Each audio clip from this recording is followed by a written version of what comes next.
Welcome all. तो जो हमारा आज का व्लॉग है वो रीजनिंग का सिटिंग अरेंजमेंट का सेकंड पार्ट है, जो कि हर कॉम्पिटिटिव एग्जाम में 3 से 5 नंबर का ज़रूर पूछा जाता है। और जैसा कि मैंने आपको पहले व्लॉग में बताया था, इसका जो पहला पार्ट था मैंने आपसे बताया था कि सिटिंग अरेंजमेंट का दूसरी पोजीशन हम इस पार्ट में समझेंगे। तो चलिए शुरू करते हैं। तो सबसे पहले हम क्वेश्चन को पढ़ के ध्यान से समझेंगे कि इसमें क्या क्या रहा है। देखिए ABCDEFGH, तो टोटल कितने लोग हैं? टोटल 8 लोग हैं। ठीक है, तो कहाँ पर बैठे हुए हैं? एक सर्कुलर एरिया है, मतलब एक गोलाकार टेबल या कुछ भी मतलब है, उस पर वो लोग बैठे हुए हैं of equal distance between each other. और इन टाइप के क्वेश्चंस में हर वर्ड काउंट करता है, हर वर्ड को हमको ध्यान से समझना है। तो इसमें बता रहा है कि जो उनके बीच का डिस्टेंस है वो इक्वल होगा, but not necessarily in the same order. अब इसका मतलब क्या हो गया? जैसे कि ABCD दिया है, तो इसका मतलब ये नहीं है कि A के बाद B बैठा है, फिर C बैठा है, फिर D बैठा है। मतलब वो कैसे भी करके आगे पीछे बैठे होंगे, लेकिन उनके बीच का जो डिस्टेंस है वो बराबर है। ठीक है, अच्छा, अब इसमें एक चीज़ ये भी बता रहे हैं कि some of the people are facing the centre while some other face outside. मतलब that is direction outside to the centre. मतलब इसका है कि कुछ लोग इसमें से क्या है, वो अंदर की तरफ देख रहे होंगे, मतलब सेंटर की तरफ देख रहे होंगे, जो सर्कल का सेंटर बन रहा होगा, और कुछ लोग बाहर की तरफ देख रहे होंगे। तो हमको बहुत ध्यान से इसकी फिगर बनानी, क्योंकि अगर फिगर हमारी सही बन गई तो सारे क्वेश्चन हमारे सही हो जाएंगे। ठीक है, तो सबसे पहले हमको क्या करना है? सबसे पहले हमको एक सर्कल बना लेना है।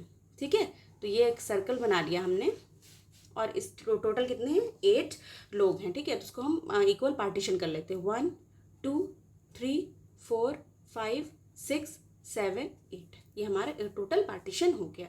अब हम लाइन बाय लाइन इसको पढ़ेंगे, समझेंगे और हमारी फिगर को हम कंप्लीट करेंगे। ठीक है, अब इसमें कह रहे हैं D sit second to the left of B faces outside. मतलब B जो है वो बाहर की तरफ देख रहा है। तो सबसे पहले हम क्या करेंगे? B को ड्रॉ करेंगे। तो B हम कहाँ पर बनाएंगे? B हम चलिए यहाँ पर बना लेते हैं। ठीक है, और ये बाहर की तरफ देख रहा है, तो एरो इसकी इधर कर देते हैं, बाहर की तरफ। और अगर B जो है बाहर की तरफ देख रहा है, इसका मतलब इसका राइट साइड क्या होगा? इसका राइट साइड ये हो जाएगा और लेफ्ट साइड ये हो जाएगा। और क्वेश्चन में क्या कह रहे हैं? D sit second to the left of B।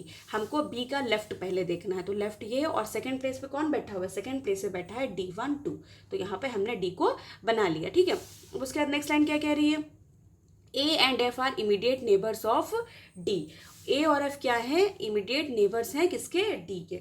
तो हम A यहाँ पर बना लेते हैं और F हम यहाँ पर बना लेते हैं। ठीक है, उसके बाद नेक्स्ट लाइन क्या कह रही है? C sits third to the left of H। जो H का लेफ्ट है, उसकी थर्ड प्लेस पे कौन बैठा हुआ है? उसकी थर्ड प्लेस पे C बैठा हुआ है। ठीक है, तो अगर हम H यहाँ पर बनाते हैं, ठीक है, तो अगर हम H यहाँ पर बनाएंगे तो राइट साइड उसका इधर होगा, अगर हम अंदर की तरफ इसकी पोजीशन करते हैं, और इसका लेफ्ट इधर होगा।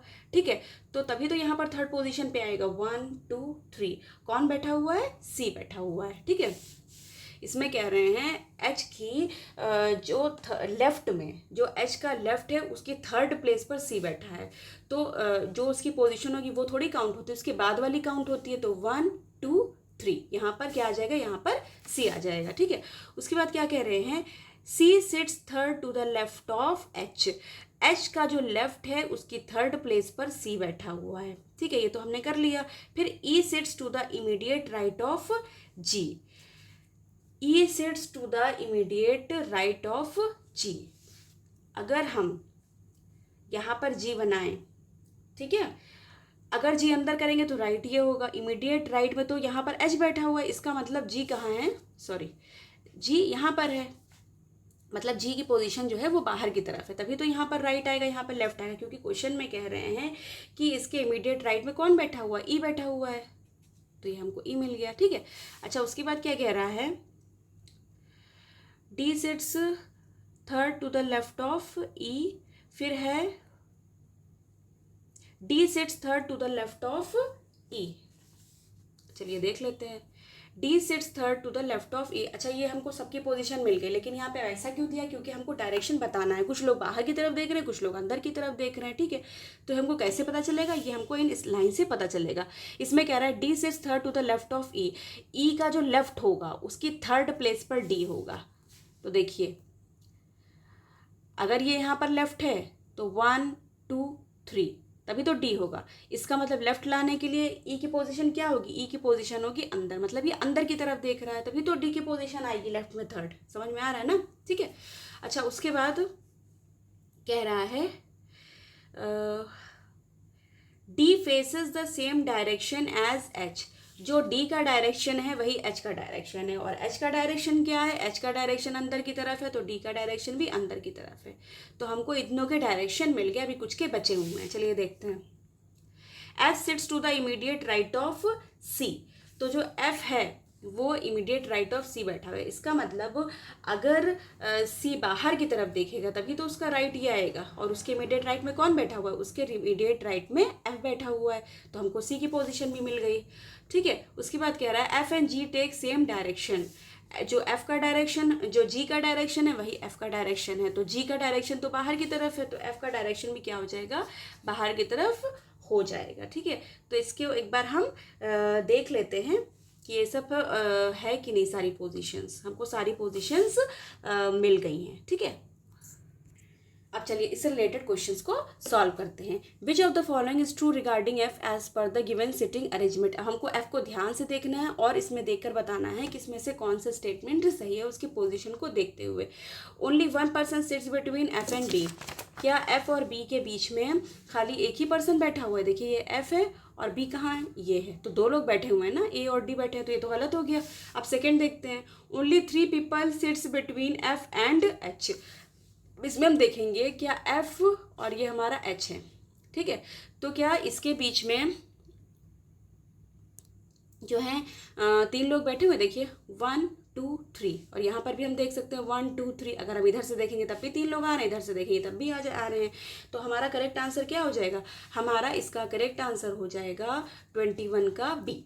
ठीक है, अब हम इसका सेकंड देखते हैं। How many people in the given arrangement faces outside. हमको इसमें काउंट करके बताना है कि कितने लोग जो हैं वो बाहर की तरफ देख रहे हैं। ठीक है, चलिए काउंट कर लेते हैं। देखिए सी एक ये हो गया, 1 2 और 3 4 5, टोटल 5 लोग जो हैं वो बाहर की तरफ देख रहे हैं। ऑप्शन में हमको 5 ढूंढना है, तो ये देखिए दिया हुआ है, तो इसका मतलब है 22 का हमारा करेक्ट आंसर हो जाएगा ऑप्शन नंबर ई। ठीक है, उसके बाद हम इसका थर्ड क्वेश्चन देखते हैं। What is C's position with respect to A. हमको ए के रिस्पेक्ट में बताना है कि सी की पोजीशन क्या है, तो इसमें हमको ए की पोजीशन देखनी। देखिए 4th टू द राइट, देखिए ए है, और किसका पूछ रहे हैं, सी का पूछ रहे हैं, तो क्या इसके राइट में है 4th पोजीशन है 1 2 3, नहीं, तो ये तो नहीं होगा। सेकेंड वाला देख लेते हैं, 3rd टू द लेफ्ट, तो हमको क्या बताना है, 3rd टू द लेफ्ट, मतलब लेफ्ट साइड में 3rd पोजीशन पर कौन बैठा हुआ है, सी। ठीक है, विद रिस्पेक्ट टू ए, तो देखिए बाहर की तरफ देख रहा है, तो इसका राइट ये हो जाएगा, ये लेफ्ट हो जाएगा, 1 2 3। तो हमारा इसका मतलब ये है कि ऑप्शन नंबर बी हमारा करेक्ट हो गया। ओके, तो यहाँ पर मेरा ब्लॉग खत्म होता है। मैं उम्मीद करती हूँ कि आपको पसंद आया होगा। मिलती हूँ जल्दी आपसे अपने नेक्स्ट ब्लॉग में, तब तक के लिए take care and keep practising.